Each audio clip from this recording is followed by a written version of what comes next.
আসসালামু আলাইকুম প্রিয় এসএসসি 2027 এবং 2028 ব্যাচের শিক্ষার্থীরা, তোমাদের সকলকে আজকের ক্লাসে স্বাগতম। আজকে আমরা পড়ব এসএসসি পদার্থবিজ্ঞান বইয়ের দ্বিতীয় অধ্যায় গতি। আজকে আমরা গতি চ্যাপ্টারের কিছু অনুধাবনমূলক প্রশ্ন নিয়ে আলোচনা করব, যেগুলো আমাদের বিগত বছরগুলোতে বোর্ডে এসেছে। এরকম কিছু প্রশ্ন নিয়ে আমরা আজকে আলোচনা করব। তাহলে চলো শুরু করা যাক আমাদের আজকের লেকচারটি। দেখো, এই মহাবিশ্বের সকল স্থিতি আপেক্ষিক, সকল গতি আপেক্ষিক, ব্যাখ্যা করুন। আমরা আহ, এই এই মহাবিশ্বে কোনো কিছুর অবস্থান নির্ণয় করার জন্য কোনো একটি বস্তুকে আমাদের কাছে আপাতদৃষ্টিতে স্থির মনে হয়, সেই রকম একটি বস্তুকে স্থির বা মূলবিন্দু ধরে আমরা কোনো কিছুর অবস্থান, স্থিতি বা গতি নির্ণয় করি। এখন আমি যদি আসলে এই পৃথিবীতে কোনো কিছু প্রকৃতপক্ষে স্থির পাওয়া সম্ভব নয়, স্থির কোনো বস্তু পাওয়া সম্ভব নয়। কারণ আমি যদি বলি যে পৃথিবীর ভিতরে কোনো একটি বিন্দুকে আমি স্থির মূলবিন্দু ধরে আমি কোনো কিছুর অবস্থান, স্থিতি বা গতি ব্যাখ্যা করব, তাহলে পৃথিবী ওর নিজ অক্ষে গতিশীল। তার মানে পৃথিবীও প্রকৃতপক্ষে স্থির না। তার মানে বা পৃথিবীকে স্থির ধরতে পারে না। আমি যদি বলি যে পৃথিবীর কেন্দ্রকে আমি স্থির ধরে কোনো কিছুর অবস্থান বা স্থিতি গতি নির্ণয় করব, তাহলে পৃথিবী আবার সূর্যকে কেন্দ্র করে ঘুরছে। সুতরাং আমি পৃথিবীর মধ্যবিন্দুকে বা কেন্দ্রকেও আমি স্থির ধরতে পারি না। যদি বলি আমি সূর্যের কেন্দ্রকে আমি স্থির ধরবো, তাহলে সূর্য আবার গ্যালাক্সিকে কেন্দ্র করে ঘুরছে।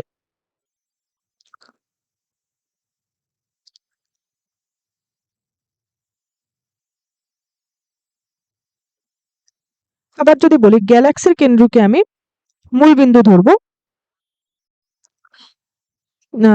গ্যালাক্সি বা বিশ্ব ব্রহ্মাণ্ড আবার স্থির না। তার মানে বলা যায় এই মহাবিশ্বে কোনো কিছু স্থির না, সকল স্থিতিই হয় আপেক্ষিক।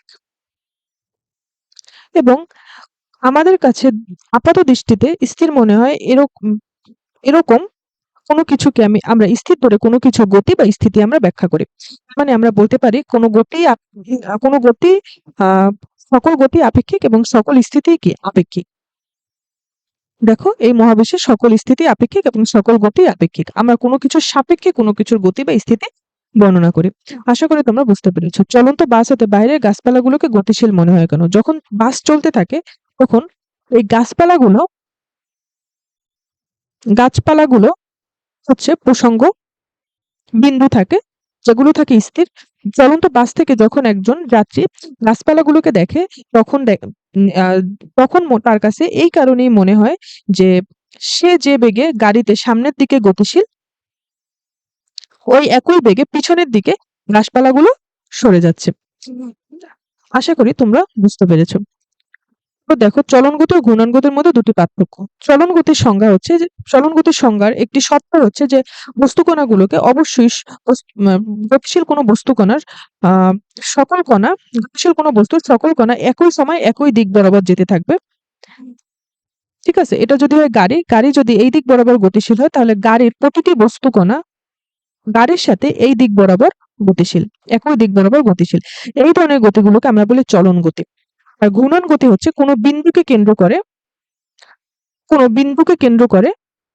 বা অক্ষকে কেন্দ্র করে সম দূরত্বে থেকে ঘুরতে থাকবে। এই ধরনের গতিকে আমরা ঘূর্ণন গতি বলি। ঠিক আছে। আর চলন গতিতে কোনো বিন্দু বা অক্ষকে কেন্দ্র করে ঘোরে না, ঘূর্ণন গতিকে কোনো বিন্দু বা অক্ষকে কেন্দ্র করে ঘোরে। দেখো, ফ্যানের সুইচ বন্ধ করার পর ফ্যানের গতি কোন ধরনের গতি? ফ্যান যখন চলতে থাকে তখন ফ্যানের গতি একই সাথে ঘূর্ণন গতি এবং পর্যায়বৃত্ত গতি। কারণ ফ্যানের প্রতিটি পাখা ফ্যানের কেন্দ্র থেকে, আমি যদি ফ্যানের মাঝখানকে কেন্দ্র ধরি, ফ্যানের প্রতিটি পাখা এই বিন্দুকে কেন্দ্র করে একটি নির্দিষ্ট দূরত্ব থেকে প্রতিটি পাখার লেন্থ থাকে কি সমান।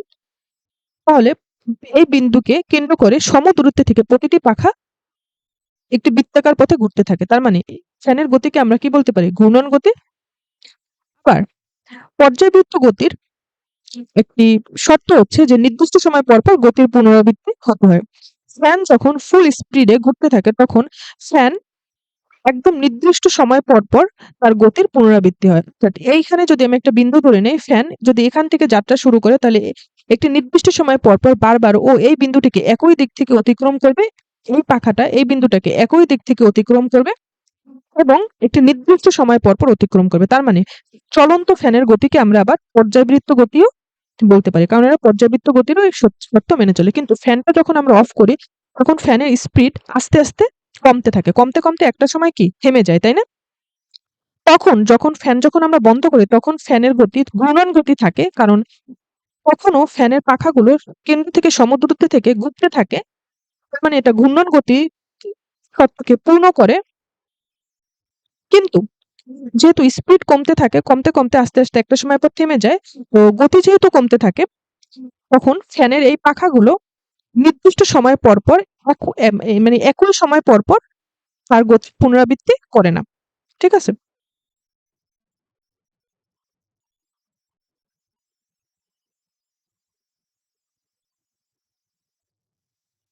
এখানে একই সময় পর পর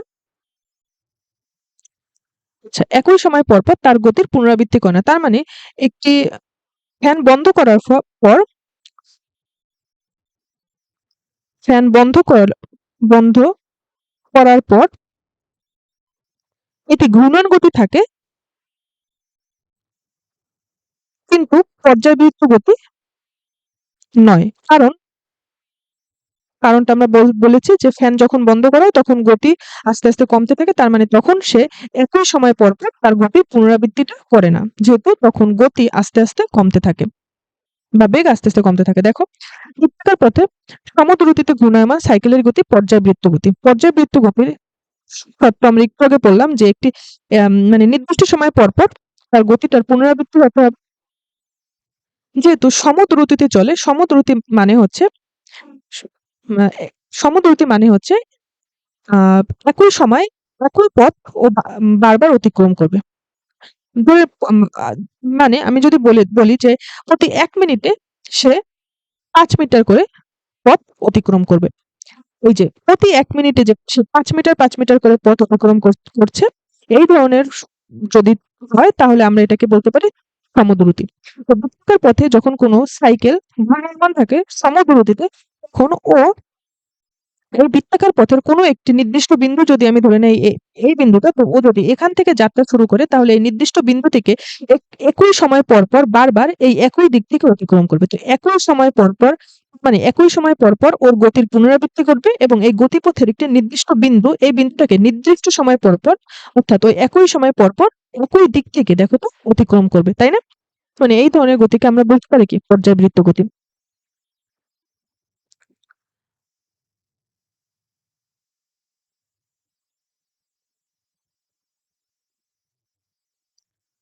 দেখো, গতিপথের কোনো নির্দিষ্ট বিন্দুকে নির্দিষ্ট সময় পর পর অতিক্রম করবে একই দিক থেকে।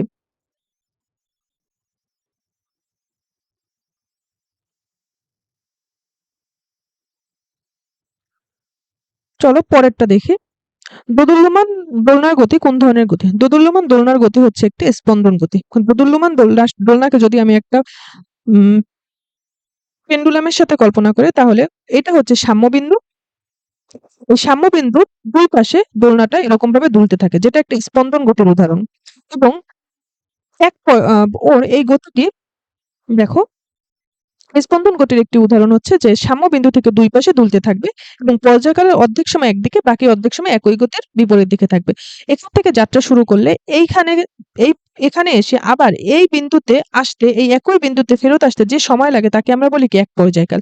তো দোলনার গতিটা এরকম হয় যে এখান থেকে যাত্রা শুরু করে এইখানে এসে অর্থাৎ একবার এই দিক বরাবর পর্যায়কালের অর্ধেক সময় এই দিক বরাবর ছিল এবং বাকি অর্ধেক সময় অর্থাৎ বাকি অর্ধ পর্যায়কাল ও এই গতির বিপরীত দিকে, অর্থাৎ তখন ওর গতির দিকটি ছিল এই দিকে।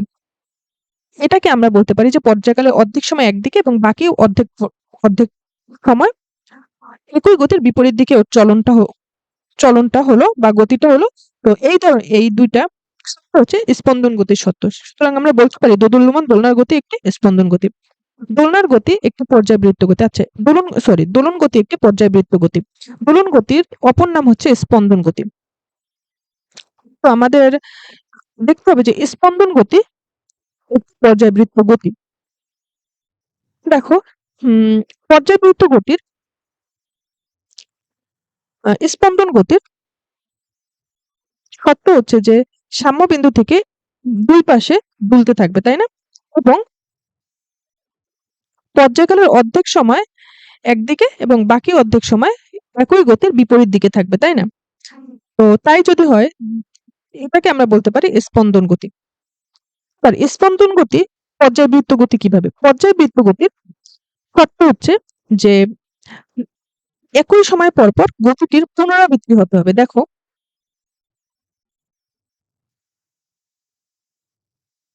আমি যদি এখান থেকে যাত্রা শুরু করি, এখান থেকে যাত্রা শুরু করে আমি এই বিন্দুতে এসে আবার বিপরীত দিকে এই বিন্দুতে, ওই একই বিন্দুতে ফেরত যেতে আমার যে সময়টা লাগে সেটাকে আমরা বলি কি? এক পর্যায়কাল, তাই না?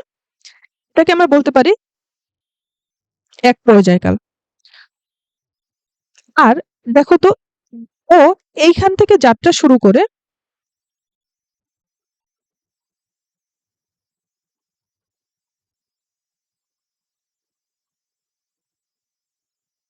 দেখো, ও এইখান থেকে যাত্রা শুরু করে এইখানে এসে আবার এইখান থেকে এলো এখানে আসে। তো এক পর্যায়কাল পর পর ওর গতিটার কি হয়? পুনরাবৃত্তি হয় না? তার মানে প্রতি এক পর্যায়কাল পর পর ওর গতির পুনরাবৃত্তি হচ্ছে, অর্থাৎ একই সময় পর পর ওর গতির পুনরাবৃত্তি হচ্ছে। আবার এখানে এসে ও আবার এদিকে যাবে, এভাবে করে ওর গতির আদলটা প্রতিনিয়ত প্রতি এক পর্যায়কাল পর পর ওর গতির আদলটা পুনরাবৃত্তি করবে, তাই না? এভাবে করেই তো দুলতে থাকে, তাই না? তার মানে একই সময় পর পর যেহেতু ওর গতির পুনরাবৃত্তি হচ্ছে, এটা একটা পর্যায়বৃত্ত গতির উদাহরণ বা পর্যায়বৃত্ত গতির একটি সত্য মানে। আবার তাহলে যেহেতু পর্যায়বৃত্ত গতির সত্য মানে, সুতরাং আমরা বলতে পারি যে সকল স্পন্দন গতি পর্যায়বৃত্ত গতি। সকল পর্যায়বৃত্ত গতি কিন্তু স্পন্দন গতি না, কারণ স্পন্দন গতির সত্য হচ্ছে যে সাম্য বিন্দুকে মাঝখানে রেখে ও এদিক ওদিক দোলাদুলি করবে, তাই না? দুই পাশে দোলাদুলি করবে, সাম্য অবস্থার দুই পাশে দোলাদুলি করবে। কিন্তু সেটা কিন্তু পর্যায়বৃত্ত গতির সত্য না। পর্যায়বৃত্ত গতি যে পর্যায়বৃত্ত গতিতে যে সবসময় সাম্যবিন্দুকে মাঝখানে রেখে সাম্যবিন্দুর দুই পাশে দোলাদুলি করতে হবে, বিষয়টা এরকম না। সুতরাং সকল স্পন্দন গতি পর্যায়বৃত্ত গতি। স্পন্দন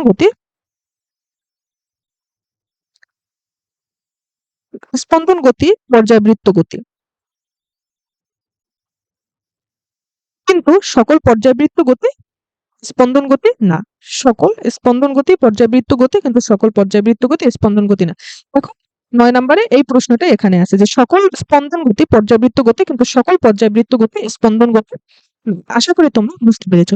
সকল পর্যায়বৃত্ত গতি যে স্পন্দন গতি হয় না, এর আরেকটি উদাহরণ হচ্ছে সূর্যের চারদিকে যে পৃথিবী ঘোরে। সূর্যের চারদিকে পৃথিবী উপত্যকার মতো ঘুরে বেড়ায়। তো পর্যায়বৃত্ত গতির শর্ত হচ্ছে যে পর্যায়বৃত্ত গতির শর্ত হচ্ছে যে একটি নির্দিষ্ট দিক থেকে গতিপথের কোনো বিন্দুকে অতিক্রম করতে হবে। আমি যদি আমি যদি পৃথিবী সূর্যকে কেন্দ্র করে যে ঘুরে এই কক্ষপথে আমি যদি এইখানে এটা একটা বিন্দু কল্পনা করে নেই, তাহলে দেখা যাবে যে পৃথিবী সবসময় সূর্যকে পশ্চিম থেকে পূর্ব দিকে আবর্তন করে। পৃথিবী অলওয়েজ পশ্চিম থেকে পূর্বে আবর্তন করে সূর্যকে কেন্দ্র করে। তাহলে এই বিন্দুটাকে এই পৃথিবী অলওয়েজ পশ্চিম থেকে পূর্ব দিক থেকে কি পশ্চিম থেকে পূর্ব দিকে কি অতিক্রম করে বারবার এই দিক, মানে একই দিক থেকে অতিক্রম করতে চাইবে, সেটা হচ্ছে পশ্চিম থেকে পূর্বে, যেটা একটি পর্যায়বৃত্ত গতির উদাহরণ।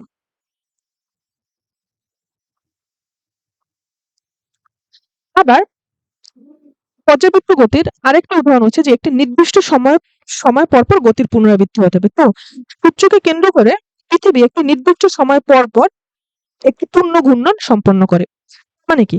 সূর্যকে কেন্দ্র করে পৃথিবী যেহেতু একটি নির্দিষ্ট সময় পর পর এর ঘূর্ণন ঘূর্ণন সম্পন্ন করে, অর্থাৎ এর গতির আদলটা একটি নির্দিষ্ট সময় পর পর পুনরাবৃত্ত হয়, সুতরাং এটাও কি একটা পর্যাবৃত্ত গতির উদাহরণ। অর্থাৎ পর্যাবৃত্ত গতির দুটি সত্যই কি, তার মানে সূর্যকে কেন্দ্র করে পৃথিবীর গতি একটি কি পর্যাবৃত্ত গতি। এটা স্পন্দন গতি হয় না। কেন? স্পন্দন গতির একটি উদাহরণ হচ্ছে অবশ্যই সাম্য বিন্দুকে মাঝখানে রেখে দুই পাশে দোলাদুলি করতে হবে, এটা একটা স্পন্দন গতির উদাহরণ। কিন্তু সূর্যকে সূর্যকে কেন্দ্র করে যখন পৃথিবী ঘোরে তখন সাম্যবিন্দু থেকে পৃথিবী এরকম, সাম্যবিন্দুকে মাঝখানে রেখে পৃথিবী এরকম দোলাদুলি করে না। সুতরাং এটা এই যে পৃথিবী ও সূর্যকে কেন্দ্র করে পৃথিবীর গতি হচ্ছে পর্যাবৃত্ত গতির উদাহরণ, কিন্তু স্পন্দন গতির উদাহরণ নয়।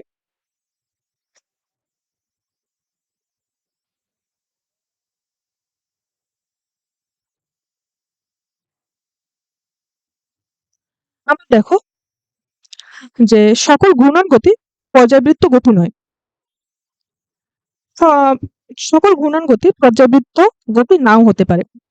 যেমন আমি যদি বলি যে ফ্যানের পাখার গতি, ঠিক আছে, ফ্যানের পাখার গতি একই সাথে ঘূর্ণন গতি এবং পর্যাবৃত্ত গতি, কারণ ফ্যানের কেন্দ্র থেকে প্রতিটি পাখা সম দূরত্বে থেকে ঘুরতে থাকে, ওই ওই এই বিন্দুকে কেন্দ্র করে ঘুরতে থাকে। সুতরাং ফ্যানের পাখার গতি একটি ঘূর্ণন গতি, আমি এই ব্যাখ্যাটা পূর্বেও দিয়েছি, ঘূর্ণন গতি এবং একই সাথে পর্যাবৃত্ত গতি। কারণ আমি যদি ফ্যানের এই পাখাটাকে কল্পনা করি, এই ফ্যানের এই পাখাটা একটি নির্দিষ্ট সময় ফ্যান যখন ঘুরতে থাকে তখন ফ্যানের এই পাখাটা একটি নির্দিষ্ট সময় পর পর এর গতিটাকে পুনরাবৃত্তি করে, ঠিক আছে। সুতরাং এটা একটি পর্যাবৃত্ত গতির উদাহরণ। কিন্তু ধরো তুমি যদি একটা উইন্ডমিলের পাখার গতি কল্পনা করে নাও, তাহলে বাতাসের গতির তাৎপর্যের উপর ভিত্তি করে উইন্ডমিলের পাখার গতি কিন্তু কম হয় বা পাখার গতি কিন্তু ভিন্ন ভিন্ন হয়। মানে তখন উইন্ডমিলের পাখাগুলো নির্দিষ্ট সময় পর পর এর গতির কি পুনরাবৃত্তি করে না। সুতরাং সকল ঘূর্ণন গতি পর্যাবৃত্ত গতি নাও হতে পারে। ঘড়ির পেন্ডুলামের গতি পর্যাবৃত্ত গতি এবং স্পন্দন গতি। ঘড়ির পেন্ডুলামের গতি পর্যাবৃত্ত গতি এবং স্পন্দন গতি। দেখো ঘড়ির পেন্ডুলাম সাম্যবিন্দুকে মাঝখানে রেখে দুই পাশে কি দোলাদুলি করে, তাই না? এবং পর্যায়কালের অর্ধেক সময় একদিকে এবং বাকি অর্ধেক সময় ওই একই গতির কি বিপরীত দিকে দোলাদুলি করে। সুতরাং এটা একটা কি স্পন্দন গতি।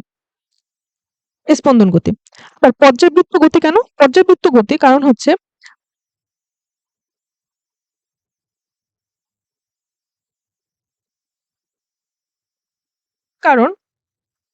দেখো পেন্ডুলামটা এখান থেকে যাত্রা শুরু করে এখানে এসে আবার ওর আগের বিন্দুতে ফেরত যেতে পর্যায়কাল সময় নেয়, এবং সে প্রতি এই এক পর্যায়কাল পরপর তার এই গতির বদলটা পুনরাবৃত্তি করে। হচ্ছে এইরকম যে এরকম এসে আবার এরকম যে আবার এরকম আসে, প্রতি এক পর্যায়কাল পরপর সে এই গতির আদলটা পুনরাবৃত্তি করে এরকম ভাবে দোলাদুলি করতে থাকে, তাই না? সুতরাং আমরা বলতে পারি ঘড়ির পেন্ডুলামের গতি একই সাথে পর্যাবৃত্ত গতি এবং স্পন্দন গতি, কারণ ও পর্যাবৃত্ত গতিরও শর্ত মেনে চলে এবং স্পন্দন গতির শর্ত মেনে চলে। দেখো ঘড়ির কাঁটার গতি পর্যাবৃত্ত গতি না ঘূর্ণন গতি? ঘড়ির কাঁটার গতি একই সাথে পর্যাবৃত্ত গতি এবং ঘূর্ণন গতি।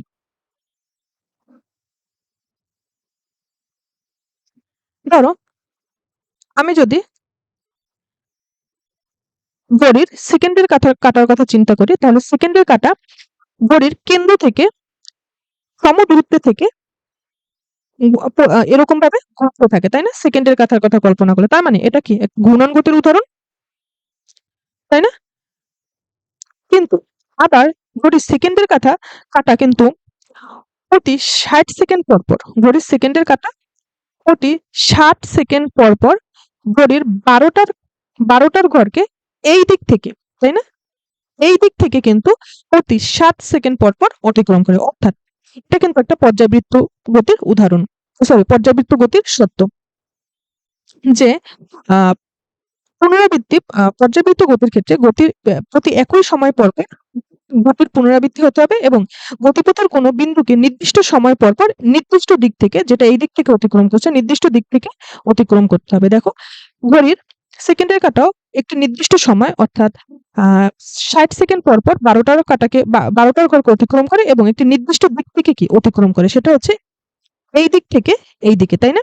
সুতরাং ঘড়ির কাঁটার গতি একটি পর্যাবৃত্ত গতি। দেখো, ঘড়ির কাঁটার গতি একটি পর্যাবৃত্ত গতি, কিন্তু স্পন্দন গতি নয়। ঘড়ির কাঁটার গতি কেন পর্যাবৃত্ত গতি, এই উদাহরণটা আমি একটু আগে দিলাম। এখন কেন স্পন্দন গতি নয়? স্পন্দন গতির শর্ত হচ্ছে যে সাম্যবিন্দুকে মাঝখানে রেখে সাম্যবিন্দু দুই পাশে দোলাদুলি করতে হবে। ঘড়ির কাঁটার গতি কিন্তু এরকম না। ঘড়ির কাঁটার গতি, ঠিক আছে, ঘড়ির কাঁটার গতি কিন্তু এরকম না। ঘড়ির কাঁটা কিন্তু তার পথে ঘুরতে থাকে, তাই না? আবার আচ্ছা, তার মানে ঘড়ির কাঁটার গতি স্পন্দন গতি নয়। এবার স্পন্দন গতির আর একটা শর্ত হচ্ছে যে পর্যায়কালের অর্ধেক সময় একদিকে এবং বাকি অর্ধেক সময় একই গতির বিপরীত দিকে দোলাদুলি করতে হবে। এটাও ঘড়ির কাঁটার গতি কিন্তু এরকম ও হয় না। সুতরাং ঘড়ির কাঁটার গতি স্পন্দন গতি নয়, পর্যায়বৃত্ত গতি। কম্পনশীল সুরশলাকার গতিকে স্পন্দন গতি বলা হয় কেন? কম্পনশীল সুরশলাকা দেখতে হয় এরকম। কম্পনশীল সুরশলাকার গতি হয় স্পন্দন গতি, কারণ কম্পনশীল সুরশলাকায় যখন কম্পন সৃষ্টি করা হয় ওই কম্পনটা একটা সাম্য বিন্দুকে কেন্দ্র করে দুই পাশে যেরকম ভাবে দোলাদুলি করে ওরকম ভাবে কম্পনটা সৃষ্টি হয়, বা ওরকম ভাবে এই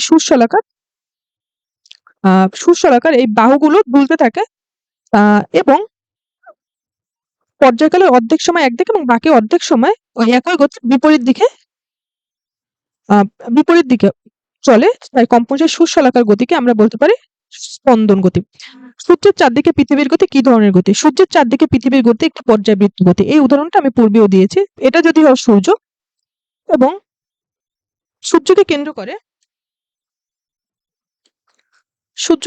করে উপবৃত্তাকার কক্ষপথে পৃথিবী ঘুরতে থাকে। তো উপবৃত্তাকার পথে যখন পৃথিবী ঘুরতে থাকে, তো পর্যায়বৃত্ত গতির একটি শর্ত হচ্ছে যে একই সময় পরপর গতির পুনরাবৃত্তি হতে হবে। তো পৃথিবী সূর্যকে কেন্দ্র করে একই সময় পরপর একটি পূর্ণ ঘূর্ণন সম্পন্ন করে। একই সময়ে একটি পূর্ণ ঘূর্ণন সম্পন্ন করে।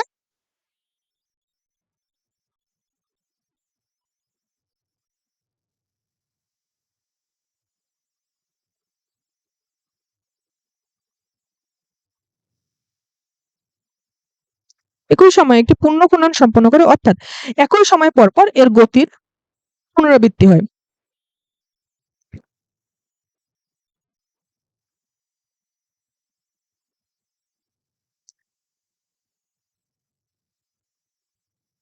একই সময় পরপর গতির পুনরাবৃত্তি হয়, এবং পর্যায়বৃত্ত গতির আরেকটি শর্ত হচ্ছে যে একটি গতিপথের কোনো বিন্দুকে নির্দিষ্ট দিক থেকে অতিক্রম করতে হবে। আচ্ছা, সূর্যকে কেন্দ্র করে যখন পৃথিবী ঘোরে, পৃথিবীটা অলওয়েজ পশ্চিম থেকে পূর্ব দিকে আবর্তন করে। সুতরাং ওর গতিপথের কোনো একটা নির্দিষ্ট বিন্দুকে বারবার একই দিক থেকে অতিক্রম করবে, তাই না? সুতরাং আমরা বলতে পারি সূর্যের চারদিকে পৃথিবীর গতি একটি পর্যায়বৃত্ত গতি। দেখো, এই যে সূর্যের চারদিকে পৃথিবীর গতি একটি পর্যায়বৃত্ত গতি। আশা করি তোমরা বুঝতে পেরেছো। তাহলে আজকে এই পর্যন্তই রাখছি। দেখা হচ্ছে নতুন কোনো ভিডিওতে নতুন কোনো টপিক নিয়ে। আর হ্যাঁ, তোমাদের জন্য একটি ছোট্ট রিমাইন্ডার, তোমাদের সকলের সুবিধার জন্য এই চ্যাপ্টারের প্রতিটি ভিডিও প্লেলিস্ট আকারে আমাদের ইউটিউব চ্যানেলে আপলোড করা থাকবে, যাতে কোনো ক্লাস মিস হয়ে গেলে তোমরা ওই লেকচার খুব সহজেই দেখে নিতে পারো। সবাই ভালো থাকবে, সুস্থ থাকবে। আল্লাহ হাফেজ।